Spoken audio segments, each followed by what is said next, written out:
सुजाता, जल्दी जल्दी आज चला, ग्राहक आते ही होंगे। जी मालिक, बस सलाद काटना रह गया, 2 मिनट में हो जाएगा। 45 साल की सुजाता सेठ के कहने पर जल्दी जल्दी सलाद काटती है। सुजाता सेठ के ढाबे पर कई सालों से खाना बनाने और बर्तन धोने का काम करती थी, जिसके बदले में सुजाता को वो महीने के 2000 रुपए और खाने को खाना दिया करता था। साथ ही घर ले जाने के लिए भी कुछ सब्जी दे दिया करता था। सुजाता के घर में उसकी एक 18 साल की बेटी निशा थी। साथ ही उसका अंधा पति गौतम था। गौतम की एक रोड एक्सीडेंट में आंखें चली गई थी, जिसके बाद से घर की माली हालत खराब रहने लगी और अब सुजाता ढाबे पर काम करके अपने परिवार का पेट पालने लगी। आ गई माँ, आज बड़ी देर कर दी, खैर लो पानी पियो। हाँ बेटी, आज ढाबे पर ग्राहक ज्यादा थे तो बर्तन का ढेर हो गया था। अच्छा ये ले बेटी, आज ढाबे से दाल मखनी ले आई हूँ, इसे गर्म कर दो। रोटी तो तूने बना ही ली होगी। हाँ माँ, रोटियां सेक दी हैं। तुझे कितनी बार कहा है सुजाता, उस सेठ के यहाँ से काम छोड़ दे।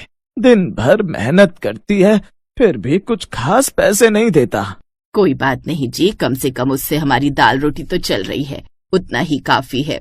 सेठ के ढाबे के कारण सुजाता के घर की दाल रोटी चल रही थी। यही सोचकर सुजाता मालिक की 100 बातें सुनने के बाद भी लगातार वहाँ काम कर रही थी। सुजाता, आज तू पूरे 6 मिनट लेट है, इसीलिए आज तेरी दिहाड़ी में से आधे पैसे काट लूंगा ताकि अगली बार तेरी अकल ठिकाने आ जाए। ऐसा मत कहिए मालिक, कई बार मैं काम से देर से घर भी तो जाती हूँ।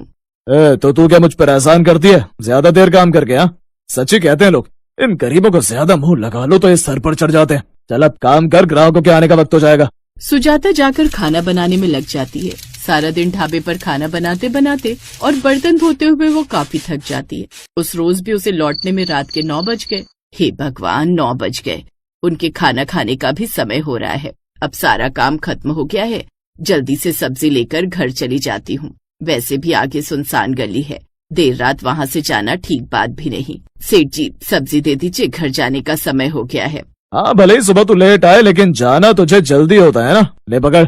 सुजाता जल्दी जल्दी कदम बढ़ाती है और घर की ओर चल पड़ती है। कुछ देर बाद वो घर पहुँचती है। ये ले बेटी सब्जी, तुम लोग खाना खा लो। मैंने आज देर से खाना खाया था, इसलिए भूख नहीं है। मेरा सर भारी हो रहा है तो मैं अंदर जाकर लेट जाती हूँ। ठीक है माँ, तुम आराम कर लो। निशा जब उस लिफाफे को खोलती है तो उसमें सब्जी की जगह टमाटर के छिलके होते हैं। अरे ये क्या, ये तो टमाटर के छिलके हैं। माँ को बोलती हूँ लेकिन नहीं, माँ तो अभी आराम करने गई हैं। हो सकता है आज ढाबे पर सब्जी खत्म हो गई हो तो माँ यही ले आई हो। अब इसी का कुछ बना देती हूँ, लेकिन इसका क्या ही बनेगा, टमाटर के छिलकों का। तभी उसकी नजर सामने रखे सिलबट्टे पर जाती है।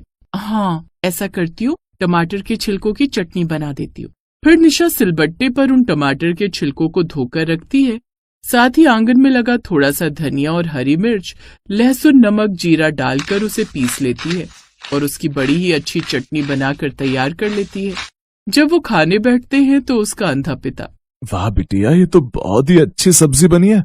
इसका नाम क्या है? बाबा, ये तो चटनी है। लेकिन इसका स्वाद तो बड़ा ही मजेदार है। आज तो सच में खाने में मजा आ गया। अगले दिन सुजाता काम पर जाती है और शाम को सेठ फिर से उसे टमाटर के छिलके पैक करके दे देता है। फिर निशा उस रोज भी टमाटर की चटनी बना देती है।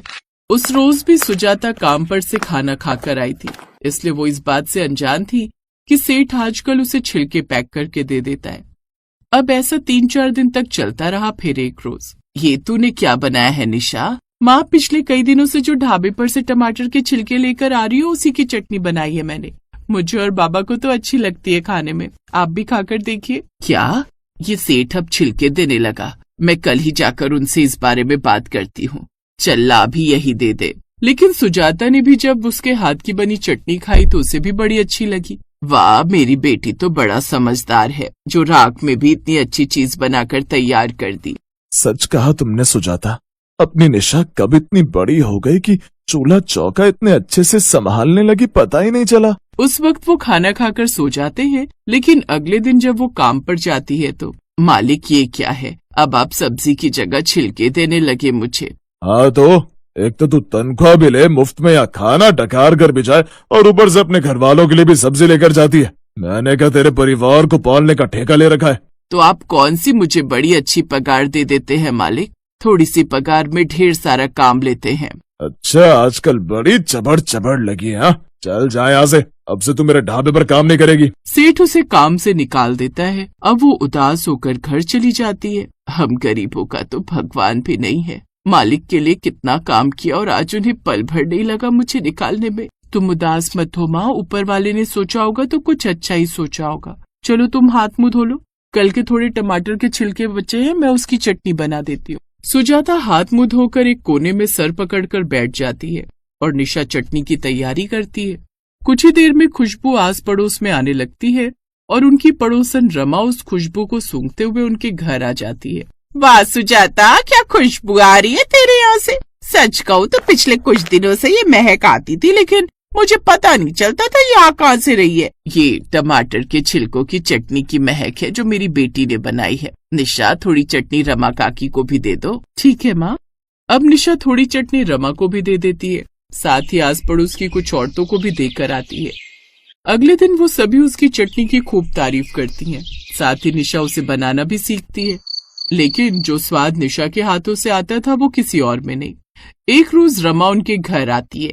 निशा बेटी, कल मैंने तेरी बनाई हुई थोड़ी सी चटनी अपने टिफिन सर्विस के दौरान कुछ ग्राहकों को दी थी, जो कि मैंने उसे पहले भी दी थी अपने हाथों से बनाकर। लेकिन उन सबको कल तेरे हाथ की बनी चटनी बहुत पसंद आई और उन सब ने तो ये तक कह दिया कि जब तक मैं उन्हें टिफिन सर्विस में खाने के साथ वो चटनी नहीं दूंगी तो वो सर्विस बंद करवा देंगे, और अगर देती हूँ तो और भी कई सारे ऑर्डर मुझे देंगे। इसीलिए मैंने डिसाइड किया है कि अब से तुम दोनों भी मेरे साथ मिलकर काम करो और उसके बदले में मैं तुम दोनों को महीने की अच्छी पगार भी दूंगी। ये सुनकर दोनों माँ बेटी बड़ी खुश हुई और रमा को टमाटर के छिलकों की चटनी बनाकर देने लगी, जिससे रमा का काम भी चल पड़ा और अब उन्हें ढाबे और रेस्टोरेंट से भी अच्छे ऑर्डर्स आने लगे और अब उनकी कमाई काफी बढ़ गई। इस काम से अब सुजाता और निशा भी काफी खुश थी। उनकी सारी परेशानियां जो खत्म